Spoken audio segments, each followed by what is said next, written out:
सापडलेल्या बालकांच्या पालकांना ओळख पटवण्याचे आव्हान महिला व बाल कल्याण समिती नाशिक मार्फत जिल्हा महिला व बाल विकास अधिकारी कार्यालयाअंतर्गत बालगृहामध्ये काळजी व संरक्षणाची गरज असलेली बालके दाखल केली जातात। बालकाची ओळख पटवून संपर्क साधण्याचे आवाहन जिल्हा महिला व बाल विकास अधिकारी सुनील दुसाणे यांनी प्रसिद्धी पत्रकान्वये केले।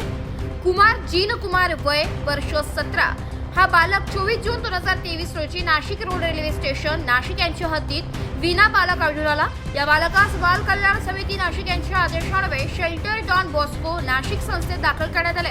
बालकाच्या भविष्याचा विचार करता पालकांनी शेल्टर डॉन बॉस्को नाशिक संस्थेत 8856 97 71 22 या क्रमांकावर संपर्क साधावा। कुमार सॅम जॉली निळे वर्ष 8 हा बालक 13 मार्च 2025 रोजी ओझर पोलीस स्टेशन तालुका निफाड जिल्हा नाशिक यांच्या हद्दीतील मुंबई अग्र रोडवरील देवी मंदिराजवळ विना बालक आढळून आलाय।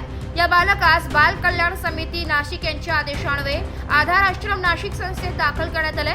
बालिकाच्या भविष्याचा विचार करता सॅमच्या पालकांनी आधार आश्रम संस्था घारपुरे घाट नाशिक येथे 0253 258 0309 अथवा 0253 29 50 30 9 या दूरध्वनी क्रमांकावर संपर्क साधावा अथवा दोन्ही बालकांच्या पालकांनी जिल्हा महिला बाल विकास अधिकारी कार्यालयाअंतर्गत जिल्हा बाल संरक्षण कक्ष नाशिक समाज कल्याण आवार नाशिक पुणे रोड नासारडी पुलाजवळ नाशिक 0253 223 636 8 या ठिकाणी संपर्क साधावा असे आवाहन करण्यात आले। ब्युरो रिपोर्ट नाशिक लोकशाही न्यूज नाशिक।